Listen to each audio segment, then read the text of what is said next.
No, I'm telling you, I can't do this now. I have someplace else to be. You're going to have to wait. I'm sorry, folks. I was all set to do the first episode of Romeo and Shakespeare, but I got dragged into this desperate intervention. Just give me a couple of moments so I can wrap this up. I promise I'll be right back to you. I don't know how else to put this, but to tell you that it's like your lights are on, but no one's home. This woman has completely taken over your thought process. It's almost like your mind is not your own. You should have been home with your wife, Octavia, honoring your vows and loving your children. But instead, you say that you can't sleep and you can't eat. Do you think this is normal behavior? You're one of the three pillars of the world, and yet, instead of being focused on your responsibilities, you're fixated on the East, where you say that your pleasure lies. I mean, I'm no expert, but even to me, there's no doubt that you're in deep. Enobarbus, one of your most trusted friends and soldiers, tried to warn you, but you wouldn't listen, and that's why he deserted you. It's almost like you see the signs, but you can't read. Don't you realize that your fortunes have corrupted honest men? Now, maybe you think that you're immune to this stuff, but you don't realize how completely consumed you are with this enchanting queen and your adulterous relationship. It's closer to the truth to say that you can't get enough. I mean, just look at your decisions in the Battle of Actium that cost you to discourage your troops and lose the wars. I tell thee this, Mark Antony, you're going to have to face it. You're addicted to love.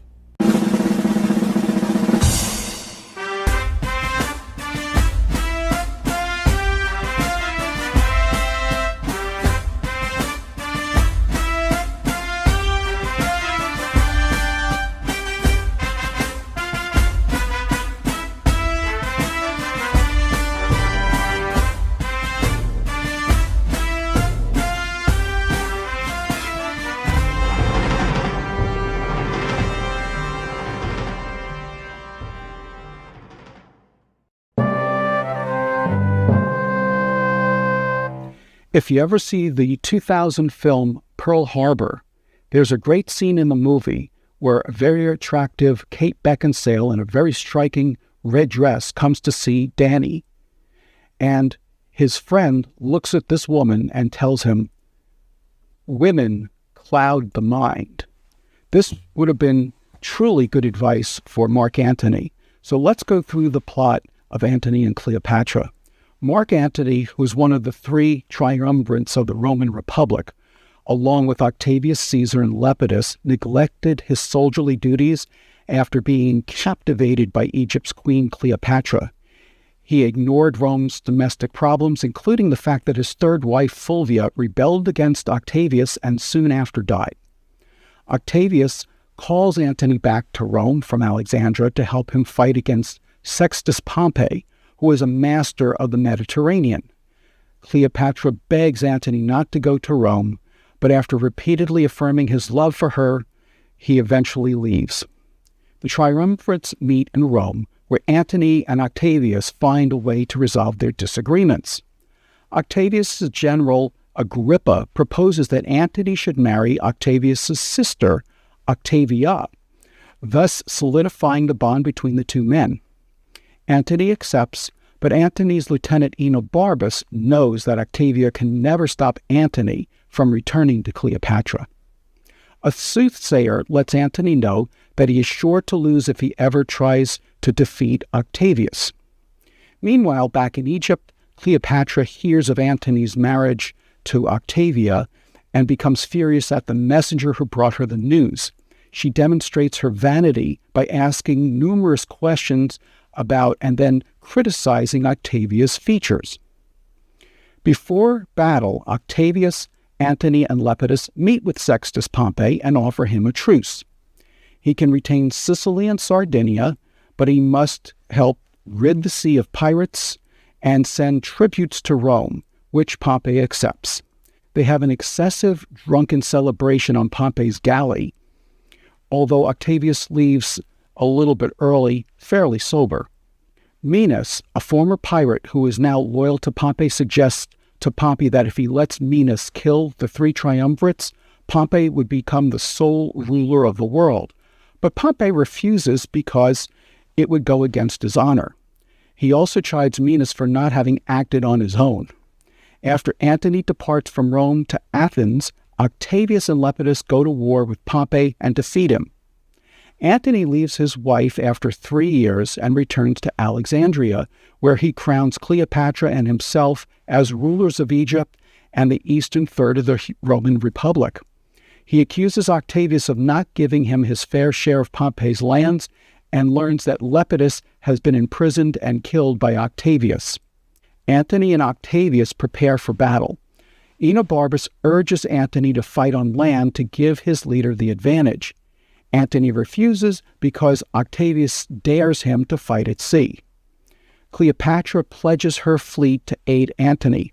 Unfortunately, during the Battle of Actium, off the western coast of Greece, Cleopatra flees with her 60 ships, and Antony follows her, leading his forces to ruin. Antony becomes deeply ashamed of what he did for Cleopatra and reproaches her for making him a coward. But after much grand gestures on both sides, he completely forgives her and says, "Give me a kiss. Even this repays me." Octavius sends a messenger to Cleopatra, asking her to betray Antony and come over to his side. She hesitates and flirts with his messenger. Antony walks in and is furious about her behavior. He has the messenger whipped, but eventually he forgives Cleopatra once again and pledges to fight another battle for her. On the eve of the battle, Enobarbus, Antony's long-serving loyal lieutenant, deserts him and goes over to Octavius's side. But rather than confiscating all of Enobarbus's treasures and belongings which he left behind, Antony sends everything to Enobarbus. Enobarbus, who is so overwhelmed by Antony's generosity and so ashamed by his own disloyalty, exclaims, "I am alone the villain of the earth," and he dies from a broken heart. Antony loses the battle, and his troops desert him en masse, and he is furious at Cleopatra, saying, "This foul Egyptian has betrayed me, triple-turned whore." He resolves to kill her for her treachery, but Cleopatra decides that the only way to win back Antony's love is to send word that she has killed herself, and that her last word was Antony. She locks herself in her monument with her women for their protection. Unfortunately, Cleopatra's plan backfires, and Antony decides that his own life is not worth living. He begs one of his aides, Eros, to run him through with a sword. But Eros kills himself instead to escape the sadness of Antony's death. Antony admires his courage and attempts to do the same, and wounds himself badly, but not to the point of sudden death. In great pain, he finds out that Cleopatra is actually still alive. He asks his guards to hoist him up so that he can be with Cleopatra in her monument, where he dies in her arms. Now that Egypt has been defeated, Cleopatra is placed under the guard of Roman soldiers. She tries to take her own life with a dagger, but Proculaeus succeeds in disarming her. Octavius arrives and assures Cleopatra that she will be treated with honor and dignity.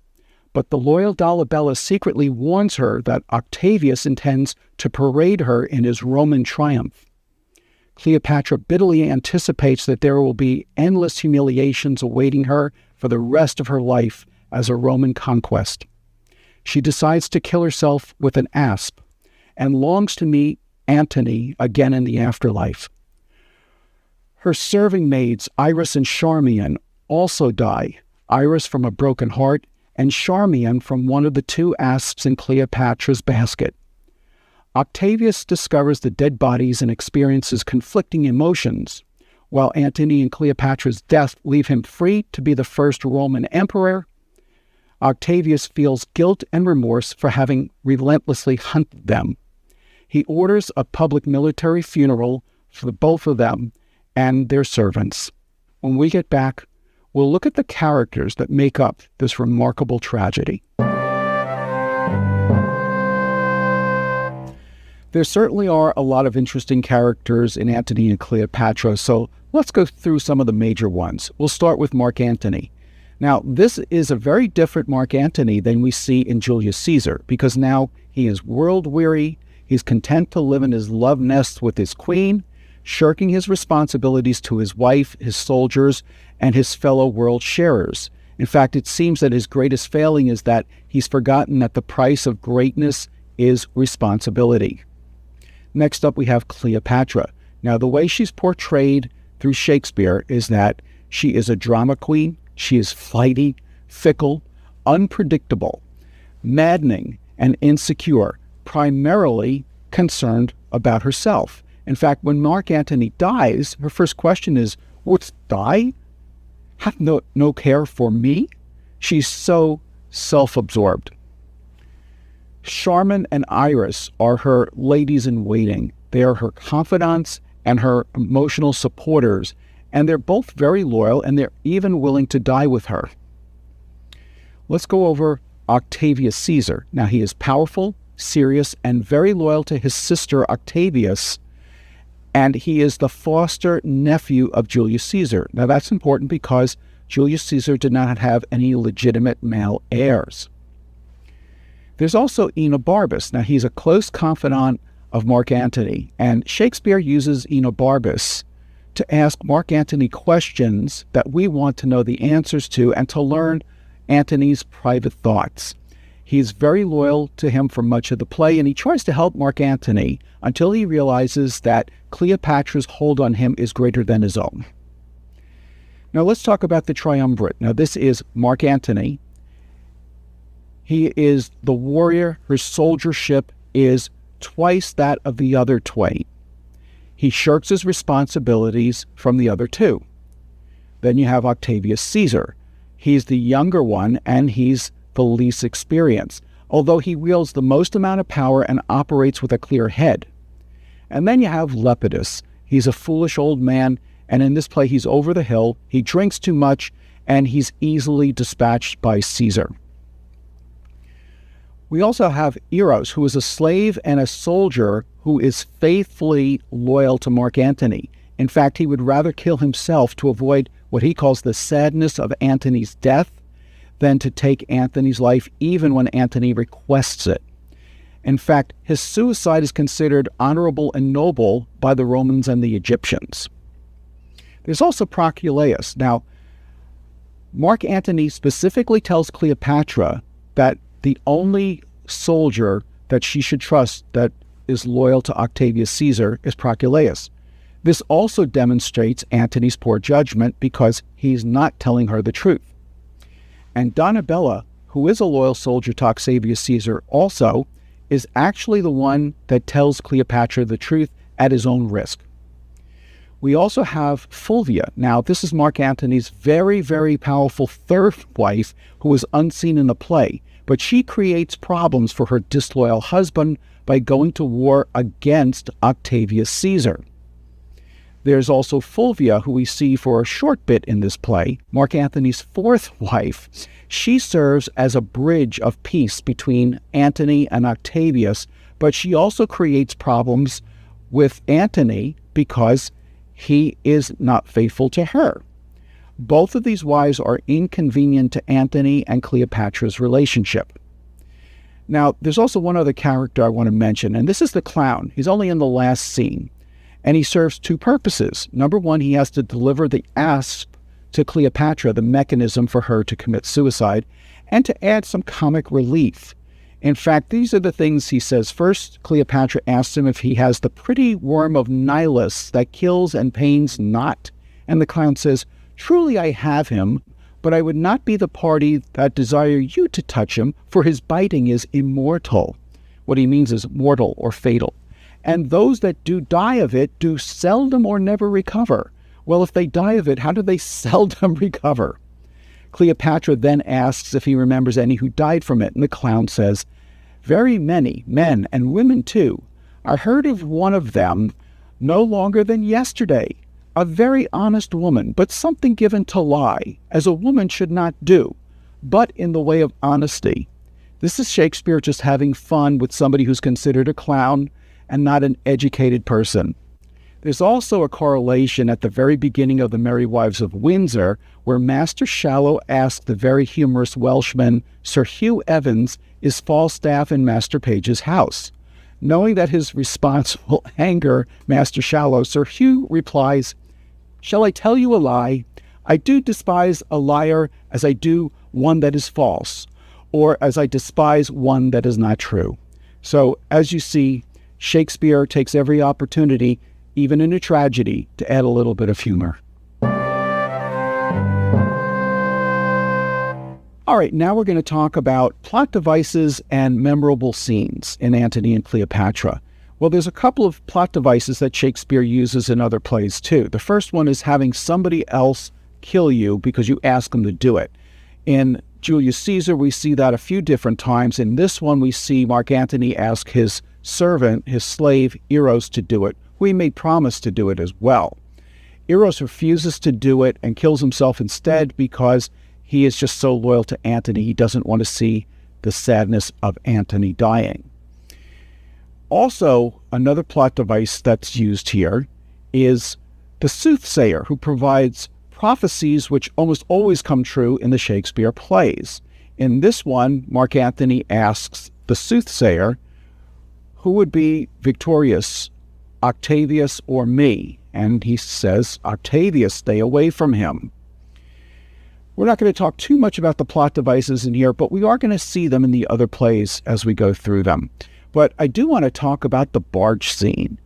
I still remember my very first college course on Shakespeare. I always wanted to see the play performed after hearing the description of the barge scene. What I didn't discover until later, however, is that because it's such an elaborate setting, it's very difficult to perform it on stage, so we have to have Enobarbus verbally describe what takes place for this extravagant set. So here's what he says to Agrippa and Maecenas. This is describing when Antony meets Cleopatra. The barge she sat in, like a burnished throne, burned on the water. The poop was beaten gold, purple the sails, and so perfumed that the winds were lovesick with them. The oars were silver, which to the tune of flutes kept stroke, and made the water which they beat to follow faster, as amorous of their strokes. For her own person, it beggared all description. She did lie in her pavilion, cloth of gold, of tissue. We're picturing that Venus where we see the fancy outwork nature. On each side of her stood pretty dimpled boys, like smiling cupids, with divers colored fans, whose wing did seem to glow the delicate cheeks which they did cool, and what they undid, did. At the helm a seeming mermaid steers, the silken tackle swell with the touches of those flower-soft hands that yearly frame the office.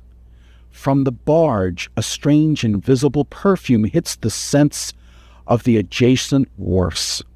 The city cast her people out upon her, and Antony, enthroned in the marketplace, did sit alone, whistling to the air, which, but for vacancy, had gone to gaze on Cleopatra too, and made a gap in nature. Wow, what a description. Agrippa later says of Cleopatra, royal wench. She made great Caesar lay his sword to bed. He plowed her, and she cropped. Now, Agrippa is referring to a rumor that Cleopatra was brought by Apollodorus to Julius Caesar in a carpet or a rolled-up mattress cover. Cleopatra did bear Caesar a son whose name was Octavian. By the way, actress Claudette Colbert, who played Cleopatra in the 1934 Cecil B. DeMille version of that film of the same name, said it was quite difficult to be rolled out into a mattress, breathe, and come up looking pleased with yourself. They also did it in one take. Now, there's another scene that I want to talk to about in here. Maecenas later says, now Antony must leave her utterly. And here is Enobarbus's reply. Never. He will not. Age cannot wither her, nor custom stale her infinite variety.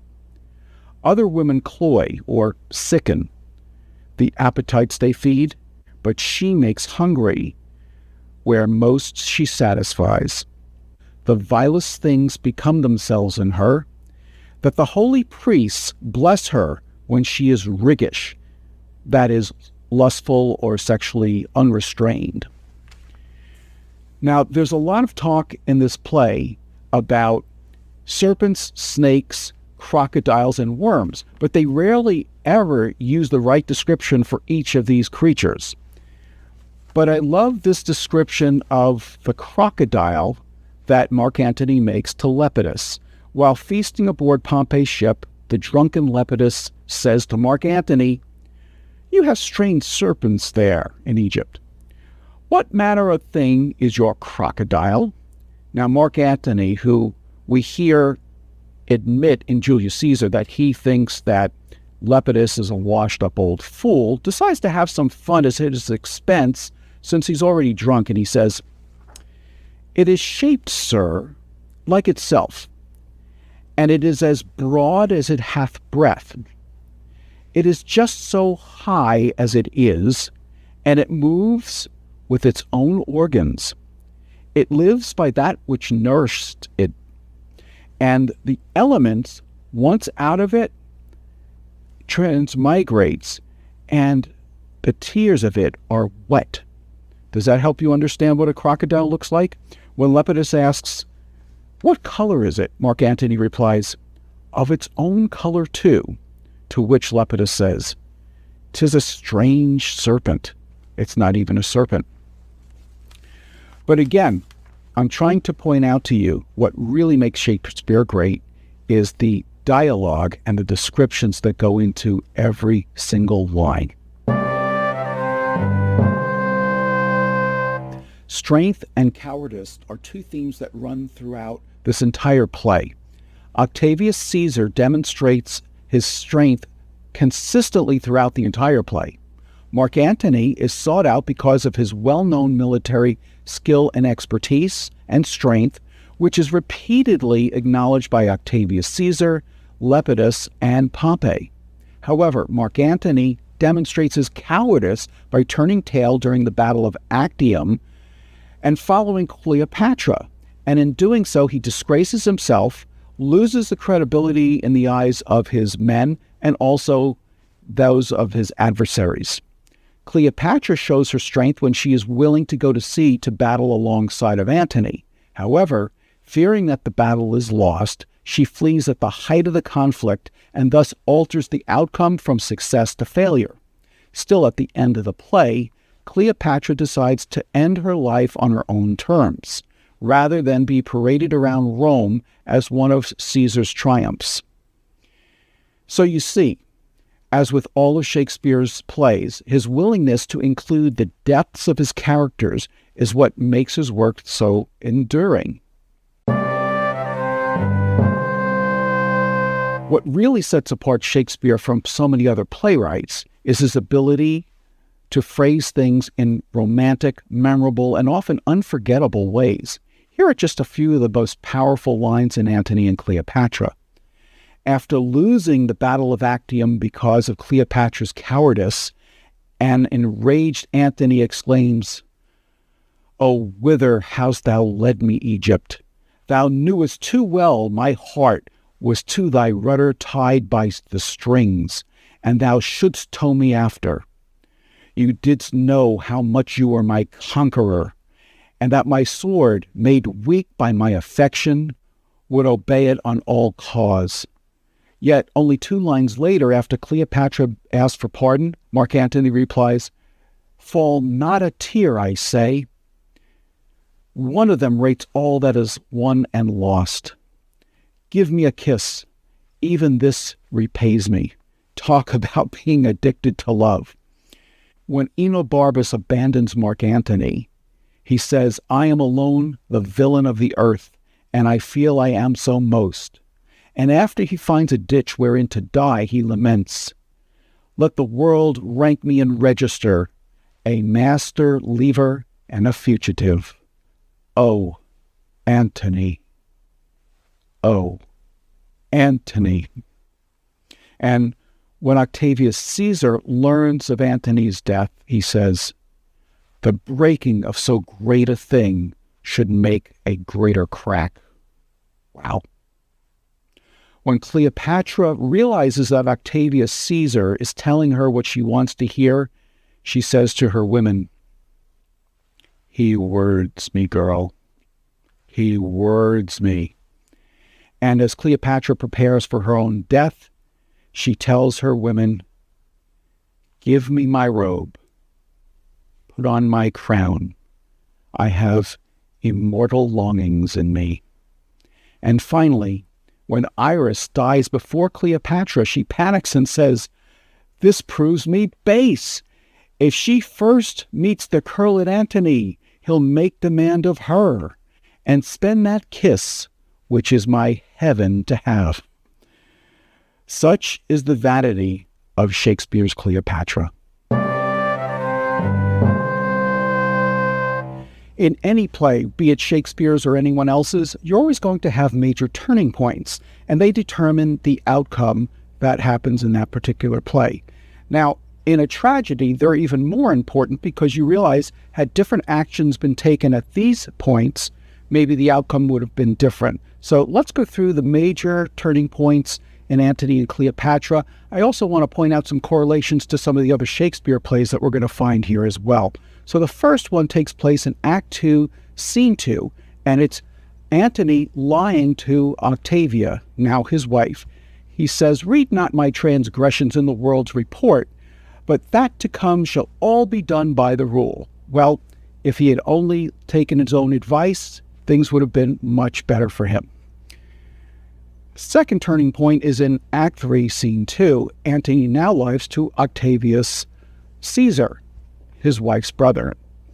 "You shall not find, though you be therein curious, the least cause of what you seem to fear." In other words, I don't know why you think I'm going to run back to Egypt to Cleopatra again, but he does. So remember, if you're going to lie to your wife, you're going to pay a heavy price. And if you're going to lie to your wife's brother, who also happens to be one of the three pillars of the world, and your leadership colleague, you're going to make a very powerful enemy. The third turning point is in Act 2, Scene 7, and this is between Minos, a former pirate, who's now joined up with Pompey and is loyal to him, and Pompey himself. Now, they're at a drunken revelry on Pompey's galley, and they're hosting Lepidus, Octavius Caesar, and Mark Antony. And Minos has to pull Pompey away from the festivities, and he says to him, "Will thou be lord of all the world?" And he wants to know what he's saying. He says, "You have these three world sharers here. They're all drunk. Let me cut their throats." And Pompey surprises him and says, "This should have been done and not spoke on it. In me 'tis villainy, in thee it had been good service. Thou must know 'tis not my profit that does lead mine honor it. Being done unknown, I should have found it afterwards well done, but must condemn it now. Desist and drink."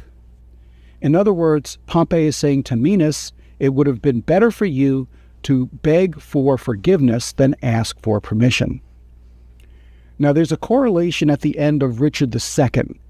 Exton kills Richard II in the Tower because he thinks Henry IV will thank him for it, but he doesn't. Instead, he rebukes him and he banishes him, saying, "Exton, I thank thee not, for thou hast wrought a deed of slander with thy fatal hand upon my head and all this famous land. Though I did wish him dead, I hate the murderer, love him murdered. With Cain, go wander through the shades of night, and never show thy head by day nor night." Now, there's also another correlation to this in King John.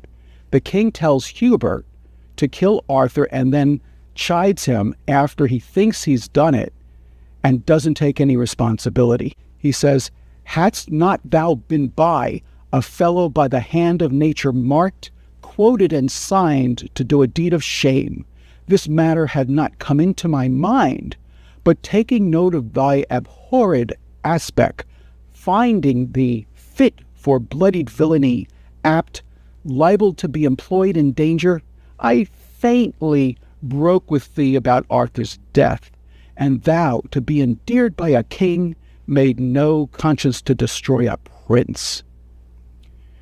We're going to see this same situation played out over and over again with different variations on the same theme in the other plays. But what we should take away from the situation is that, with or without permission, it's never a good idea to commit murder because you think it might please your king or benefit yourself.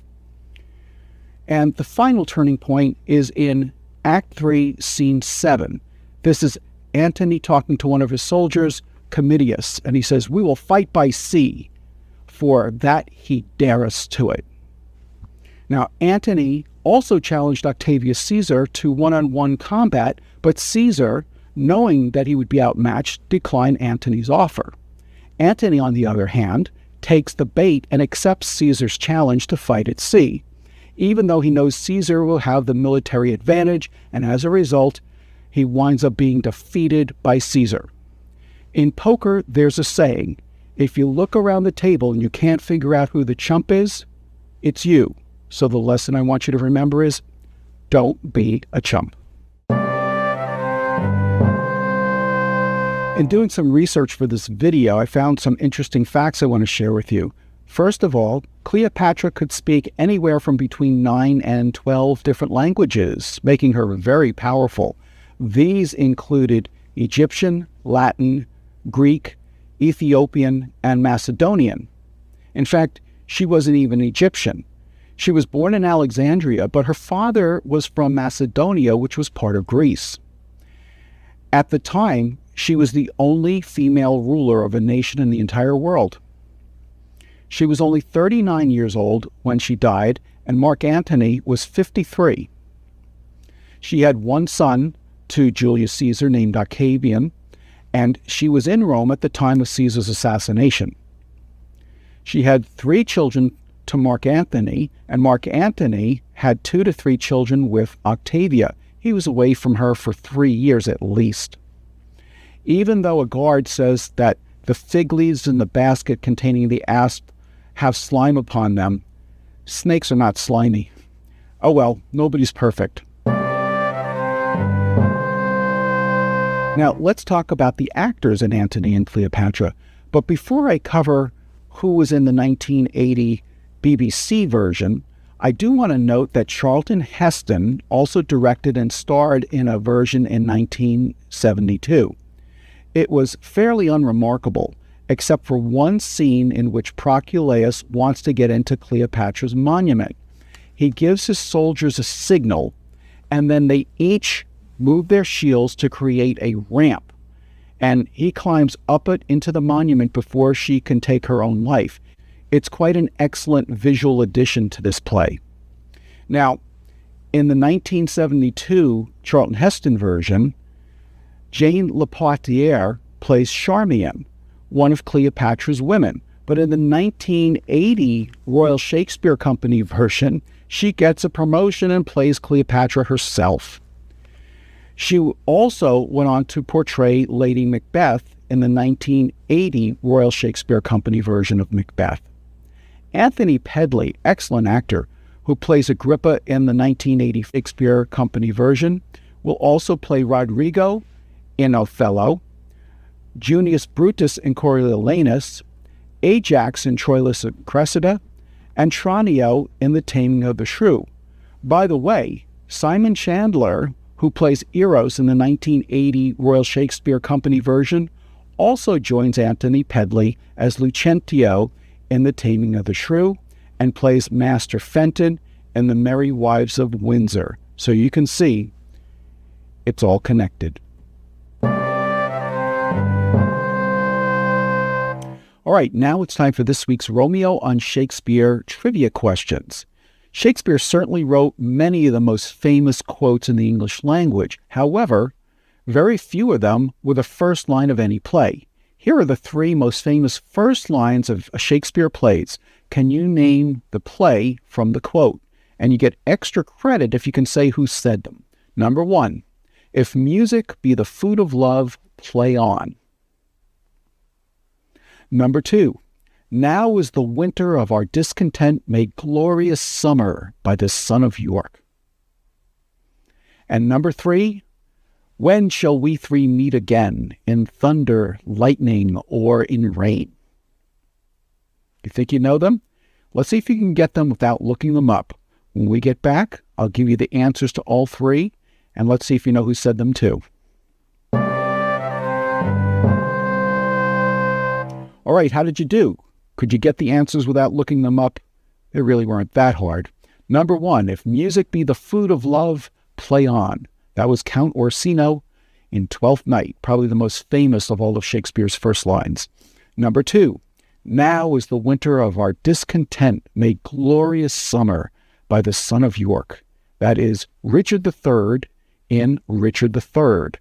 In fact, one of my books, I started off with a line, "What is the source of your discontentment?" because I was so inspired by hearing that quote. And number 3, when shall we three meet again, in thunder, lightning, or in rain? That is spoken by the first witch in Macbeth. I'll bet you got them all. Let's talk about some relevant lessons to take away from Antony and Cleopatra. First of all, don't blur the lines. If you're going to be a leader, then you have to be willing to sacrifice your own personal desires. And if you're married, don't go running off to be with someone else. We should all know that lesson. Number 2, keep your loyalty straight if you want to be a leader worth following. And number 3, don't take the bait. When your enemy dares you for his own advantage, it's wiser to decline. And finally, one thing you have to give Cleopatra. Between being rolled up in a mattress cover to be introduced to Julius Caesar, or the incredible barge scene that she staged for meeting Mark Antony, the woman certainly knew how to make an entrance. I'm Dave Romeo, and thank you for watching this episode of Romeo and Shakespeare. Please join me next time and find out why all that glisters is not gold.